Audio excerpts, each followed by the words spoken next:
Bonjour, nous poursuivons notre travail. Donc, nous allons parler du livre des juges. Du livre des juges. On dit bien le livre des juges. Des juges, puisqu'en fait, voyez-vous, il va y avoir une succession de juges en Israël à cause du péché, des péchés en fait des Hébreux.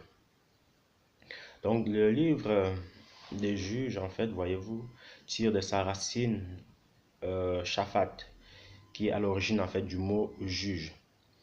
Donc il tire en fait sa racine du mot Shaphat, qui est en français euh, le mot juge. Il possède, voyez-vous, deux sens. Le premier sens, en fait, ça veut dire rendre justice, comme le fait, voyez-vous, comme le fait, en fait, qu'un juge puisse établir en tout temps, en fait, la justice et l'appareil judiciaire, tout simplement. Et l'autre sens, ou d'autre part, en fait, c'est gouverner. Gouverner comme la première mission qui devait être, en fait, assurée au milieu des Hébreux. Donc, il y avait ce juge-là qui devait juger, qui devait en fait rendre justice, ou aussi en fait un gouverneur qui était établi, qui avait pour mission d'assurer une justice équitable au milieu de son peuple. Donc voilà un tout petit peu en vitesse ce que le livre des juges va nous parler et ce que le livre des juges signifie. C'est un livre qui comporte 21 chapitres. Donc, si vous voulez le lire en 2 journées, c'est possible. En une journée, c'est possible. Tout dépend en fait du temps que vous accorderez au Seigneur. Mais ayant aussi lu tous ces livres-là par la grâce de Dieu, je vous conseillerais plutôt en fait d'accorder euh, pour un livre comme ça, si vous accordez 4 heures, voilà, 4 heures par jour, vous le finissez en fait en un jour. Dans la mesure où euh, 2 heures qui équivaut en fait à 10 chapitres en fonction du livre. Donc 2 heures pour 10 chapitres et 2 heures pour 10 autres chapitres, ça fait 20 chapitres. Et puis, ça serait dommage de vous arrêter à 20 chapitres alors qu'il faut juste lire les derniers. Et puis, tout est bouclé en fait, hein. Ça, c'est juste un conseil. Maintenant, nous allons parler du livre des juges. Avant, on a vu Josué qui a pris la place de Moïse et qui a mené à bien son travail. Et après quoi, le Seigneur en fait l'avait rappelé à la maison. Et après, il fallait que la vie continue en fait, voyez-vous. Il fallait que la vie continue. Comme quand Moïse était mort, il fallait que la vie continue par Josué. Et maintenant que Josué était mort, il fallait que la vie continue par des juges. Euh, Après la mort de Josué, la Bible nous dit en fait que les Hébreux s'étant posé la question, qui est-ce qui va gouverner? Qui est-ce qui va aller en guerre contre de nouveau, aller conquérir les autres villes de Canaan? Alors le Seigneur va dire que c'est Judas qui devait aller en fait pour aller conquérir ce pays-là. Et puis on voit au chapitre 2 comment les Hébreux étaient de plus en plus rebelles à l'ordre de Dieu, comment les Hébreux en fait n'écoutaient pas du tout le Seigneur. En fait, qu'est-ce qui s'est passé? Voici un peu comment ils fonctionnaient. C'est des gens, quand ils avaient des juges, ils avaient un juge, quand ils pleuraient pour avoir en fait un juge au milieu d'eux, mais quand le Seigneur suscitait en fait un juge, alors ils ne le respectaient pas. Alors le Seigneur enlevait ce juge-là. Et puis il replairait de nouveau qu'il voulait un juge. En gros, de nos jours, en fait, on peut dire de cela, en fait, c'est des gens qui ne savaient pas ce qu'ils voulaient. Mais bon, nous aussi parfois, hein, il faut l'avouer, que parfois avec le Seigneur, on ne sait pas ce qu'on veut. Donc, il ne faut pas les en vouloir, il faut seulement prier pour de telles personnes, il faut seulement prier pour que le Seigneur ne nous laisse pas, parce que nous ne sommes que des pauvres humains. Et au chapitre 4, nous voyons en fait l'apparition d'une juge, une femme très très vaillante, une femme qui a servi le Seigneur. Donc, c'était Déborah qui était en même temps prophétesse et juge. J'aimerais un peu m'arrêter par rapport à ça Pour ma part, je sais qu'une femme n'a pas droit d'enseigner ni de prendre autorité sur l'homme. Voilà. Maintenant, il faut pas mélanger les choses entre la fonction de juge qui est établie pour rendre la justice. Et quand on est établi en fait pour rendre la justice, ça veut dire que une femme peut juger un homme dans sa fonction de juge, mais dans sa fonction de prophétesse, elle ne doit pas prendre autorité sur l'homme. Et d'ailleurs, ici, en fait, le mot prophète, ici, en fait, ce n'est pas un ministère, c'est juste pour dire quoi? C'est pour dire que Déborah a donné en fait des prophéties, Déborah a en fait donné des oracles de Dieu, mais en aucun cas on voit Déborah en fait étant assise et puis en fait en enseignant la parole de Dieu aux Hébreux. Non, ce qu'elle faisait, c'est elle donnait des prophéties, elle donnait en fait les oracles de Dieu, mais elle avait sa limite. Donc, toi qui écoutes en tant que femme cette prédication, ce résumé de la Bible, des livres bibliques, sache que tu n'as pas le droit, voilà, quel que soit ce qu'on t'a dit, tu n'as pas le droit de prendre autorité sur les hommes, tu n'as pas le droit de prêcher. Quand je dis prêcher, c'est prendre ta Bible, faire un enseignement devant les hommes, devant toute une foule, pour commencer à prêcher que Jésus a fait ci, Jésus a fait ça. Non. Ce que par contre tu as le droit, c'est d'appeler, si dans la mesure du possible, peut-être poster des messages qui édifient le peuple de Dieu, peut-être appeler des sœurs en coulisses pour vous exhorter, d'exhorter en fait les nouvelles converties, ainsi de suite, ainsi de suite. Mais ne jamais commettre l'erreur de te mettre devant une chaire et commencer à prêcher dans une foule. Non, c'est ça en fait que le Seigneur interdit, l'apôtre Paul interdit cela. Et tu as aussi le droit de chanter des cantiques, des hymnes, des adorations, donner des témoignages, il n'y a pas de mal. Mais en ce qui concerne en fait l'enseignement, c'est catégorique là-dessus, tu n'as pas le droit. Ce n'est pas pour être méchant, mais c'est pour t'avertir que parfois nous croyons bien faire en faisant mal. Et c'est aussi pour te faire comprendre que le fait de connaître beaucoup de choses du Seigneur ne doit pas te prendre la tête, ne doit pas aussi en fait faire de toi cette femme-là, en fait, Jézabel, qui n'écoute plus et qui se dit, mais en fait, j'écoute que le Seigneur. Non, parce que si tu écoutais le Seigneur, tu écouterais aussi en fait sa parole. Mais ceux qui n'écoutent pas le Seigneur n'écoutent pas aussi sa parole. C'est un piège que beaucoup de femmes en fait y tombent et risquent de rendre des comptes au Seigneur. Mais bon, toujours tu sais que Dieu vous bénisse, vous les sœurs qui êtes motivées pour faire l'œuvre de Dieu. Que Dieu vous bénisse pour les sœurs qui sont vraiment en fait acharnées pour l'œuvre du Seigneur. Prenez courage et je suis convaincu en fait que le Seigneur peut faire de vous des Déborah par la suite, des Tabitha par la suite et des femmes, des Sarah par la suite. Donc c'est un peu ça. Quand on arrive au chapitre 5, nous voyons en fait le cantique de Déborah. Donc Déborah, la prophétesse, juge d'Israël, va donner des cantiques en l'honneur du Seigneur puisque elle avait par la grâce de Dieu remporté en fait une bataille contre un roi et pour remercier le Seigneur, elle a donné en fait ce cantique-là. Au chapitre 6, pardon, nous voyons en fait l'apparition d'un premier héros de la Bible qui se nomme en fait Gédéon. Gédéon était un jeune homme et puis qui se demandait, mais Seigneur, qu'est-ce qui se passe dans mon pays? Le pays va mal. Et le Seigneur en fait avait envoyé un ange pour lui parler, pour lui en fait lui confier en fait une mission. Et Gédéon va dire à cet ange-là, à cet envoyé de Dieu, qu'écoute mon maître, si Dieu était avec nous, si l'Éternel était avec nous, pourquoi donc? Pourquoi donc tout ce mal-ci?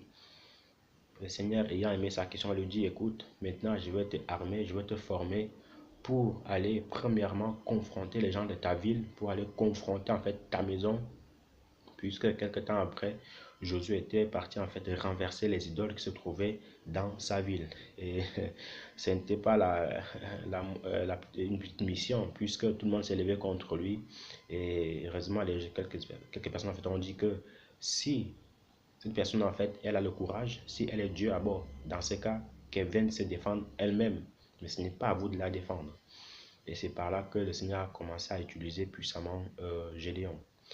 Gédéon était aussi un jeune homme très assidu et puis comme tout jeune homme en fait voyez-vous il était euh, consacré au Seigneur. Le Seigneur l'aimait beaucoup et voilà pourquoi en fait il a mené à bien l'œuvre de Dieu. Nous voyons au chapitre 7 comment en fait il a gagné une bataille contre les Madianites, donc les ennemis des Hébreux, les Madianites. Et au chapitre 8 nous voyons que, étant parti en guerre pour combattre cette nation-là, cette ville-là, voyez-vous, alors on lui a reproché que pourquoi tu es parti tout seul? Tu aurais pu nous prévenir. Mais qu'est-ce qui s'est passé en fait? Gédéon, lui, il se confie en fait à son Dieu. Il se disait que mon Dieu est puissant, alors il est avec moi, il sera toujours avec moi. Et c'est pour cela qu'il n'a pas eu besoin de qui que ce soit pour aller combattre contre les Madianites. Et grâce à Dieu, voyez-vous, il a gagné en fait cette bataille-là par la force, par la force du Seigneur. Et puis quand on continue au chapitre 11, nous voyons aussi en fait un deuxième héros qui s'appelait en fait Jephthé. Jephthé, voyez-vous, on nous apprend qu'il était le fils d'une prostituée. Une fois de plus encore ici, voyez-vous, nous avons vu dans le livre de Josué que c'est une prostituée en fait qui a gardé les espions hébreux. Et ici, voyez-vous, voici encore une prostituée qui met au monde un héros, un enfant consacré, un enfant aimé du Seigneur. Comme quoi, il ne faut jamais condamner qui que ce soit. Dieu seul sait en fait qui est qui et qui est en fait utile. Bon, on est tous utiles au Seigneur, mais ne jamais condamner qui que ce soit. Même si pour nous, tout est fini pour la personne, mais pour Dieu, ça ne fait que commencer. Et Jephthé, en fait, l'Esprit de Dieu était sur lui. Il a aussi gagné pas mal de batailles. Et le Seigneur l'utilisa puissamment en son temps. Deuxième héros, en fait, du livre des juges. Maintenant, quand on voit au chapitre 13, nous voyons aussi en fait un autre héros qui va naître, Samson. Samson, c'était l'homme, si on peut le dire ainsi, l'homme vraiment en fait le plus fort de la Bible. Voilà, juste aussi pour info, à chaque fois vraiment frères et sœurs que nous lisons la Bible, il y a des choses en fait qui nous passent par la tête, il y a des choses en fait que nous lisons.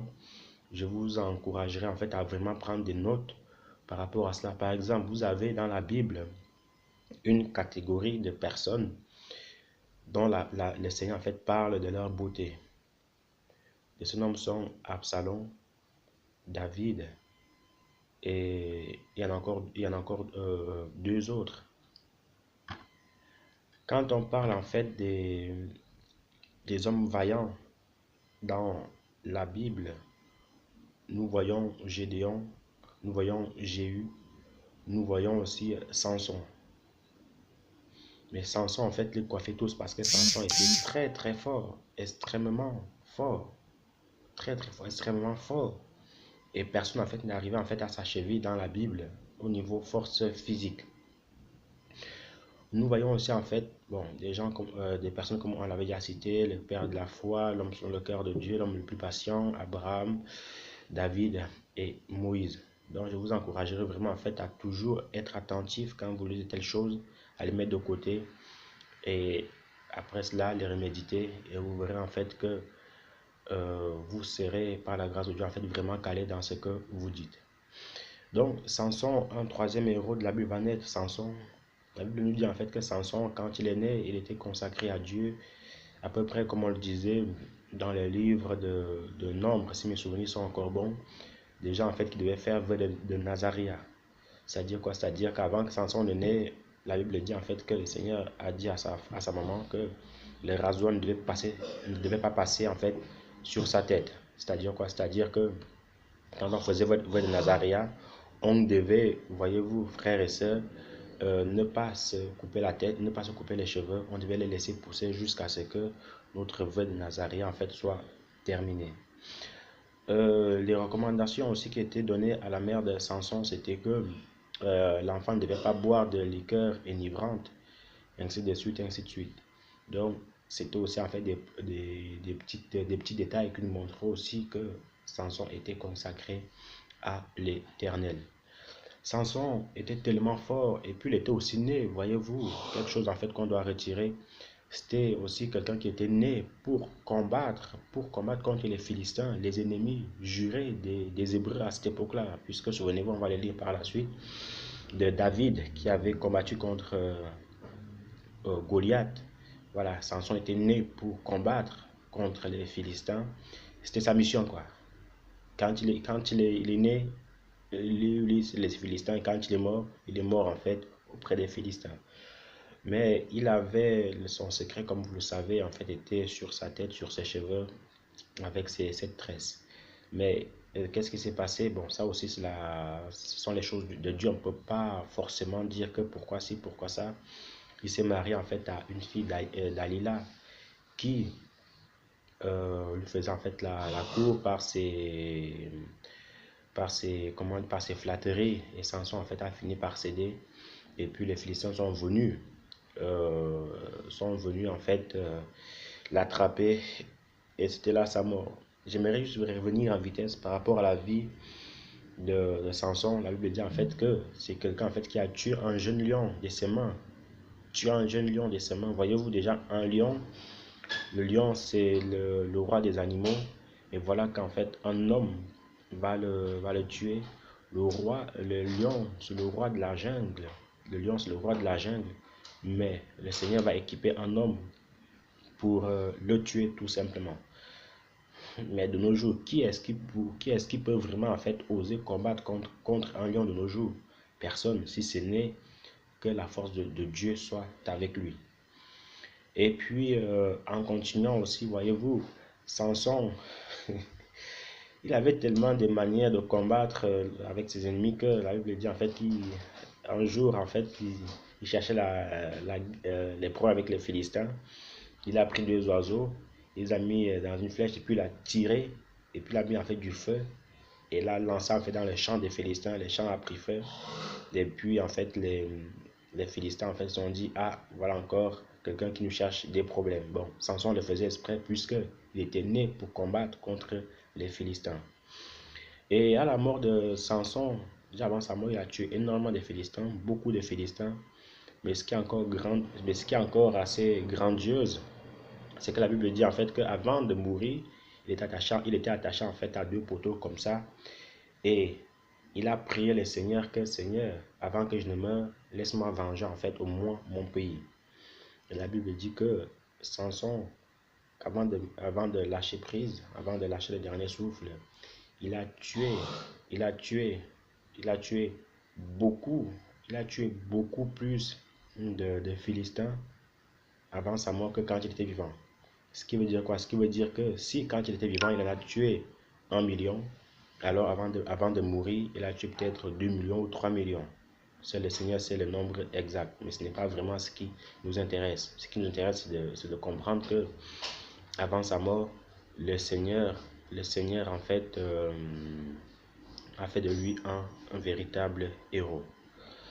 Et quand on arrive au chapitre, au chapitre 20, au chapitre 20, le Seigneur nous parle en fait de la tribu de Benjamin. La tribu de Benjamin, c'est quelque chose en fait qui peut parfois en fait nous échapper. C'est une tribu qui avait désobéi au Seigneur et puis en fait elle avait été écartée du milieu de ses frères. Du coup en fait ils menaient leur combat tout seuls. Ils menaient leur combat tout seuls. Et Et voyez-vous, la Bible dit qu'il y avait une guerre dans ce pays-là et la tribu de Benjamin est partie combattre. Regardez bien, je vais vous lire un texte qui est très édifiant et qui montre aussi en fait la puissance que ce peuple, que cette tribu aussi en fait avait, que le Seigneur les avait donnée. Par exemple, quand nous lisons euh, Juge, Juge chapitre 20, le verset, le verset 14 au verset 16, nous allons voir ce que le Seigneur nous dit dessus. Les Benjamites sortirent de leur ville et s'assemblèrent à Gibéa pour combattre les enfants d'Israël. Le dénombrement que l'on fit en ces jours-là des Benjamites sortis des villes fut de 26 000 hommes tirant l'épée, sans compter les habitants de Gibéa, formant 700 hommes d'élite. Parmi tout ce peuple, il y avait 700 hommes d'élite qui ne se servaient pas de la main droite Tout cela pouvait, en lançant une pierre avec la fronde, viser à un cheveu sans le manquer. Donc, frères et sœurs, vous voyez ici, c'est terrible. Comme on le disait dans un premier temps, les Benjamites étant séparés de leurs frères, il va y avoir la guerre entre les Benjamites et les 11 autres tribus. Voilà. La Bible nous dit ici en fait qu'ils étaient tellement forts. Ils étaient tellement forts que quand ils lançaient en fait, il y avait une main, il n'avait pas besoin, mais quand ils lançaient en fait un caillou avec la fronde, bon, la fronde c'est quoi? Les Africains, beaucoup d'Africains, même les Européens, même quasiment tout le monde sait c'est que la fronde. Mais toujours, c'est que moi je me souviens quand j'étais tout petit en Afrique, on fabriquait des frondes pour tuer les oiseaux. On tendait la fronde tellement longue, plus en fait on l'attendait, plus en fait on tirait la fronde et plus en fait on avait la chance que le caillou aille encore plus loin et que sa force de frappe soit encore plus efficace.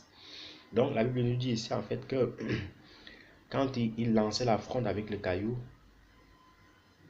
il ne pouvait manquer un cheveu. Vous voyez un cheveu, un cheveu. Un cheveu c'est tellement fin que quand il visait quelqu'un, il ne pouvait pas le manquer. Donc quand il lançait la fronde sur un de leurs frères, il ne pouvait pas le manquer. Quelle puissance, quelle grâce. Bon, c'est pas une grâce où on dit que c'est bien qu'ils aient tué leur frère, non. C'est pour dire en fait la finesse, voilà, la finesse de leur efficacité. Ça aussi en fait c'est la puissance de Dieu. Et puis après cela, bon, euh, au chapitre 21, voyez-vous, cette tribu-là, en fait, va se rétablir avec leurs frères, puisque, vous voyez, la guerre n'est pas une bonne chose, la mésentente n'est pas une bonne chose. Voilà pourquoi, en fait, ils se sont de nouveau mis ensemble et ça a de nouveau formé, en fait, les 12 tribus d'Israël. Les 12 tribus d'Israël.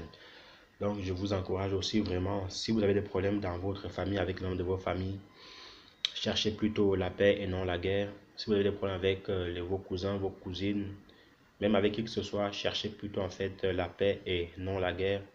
Parce qu'il n'y a pas le temps pour faire la guerre, mais faut toujours prôner en fait la paix comme le Seigneur nous appelle à être en paix avec tous les hommes. Que Dieu vous bénisse abondamment et que son nom soit glorifié. Que le Seigneur bénisse ceux qui ont écouté en fait ces résumés. Il y a encore beaucoup de livres à voir, mais le Seigneur me fortifie.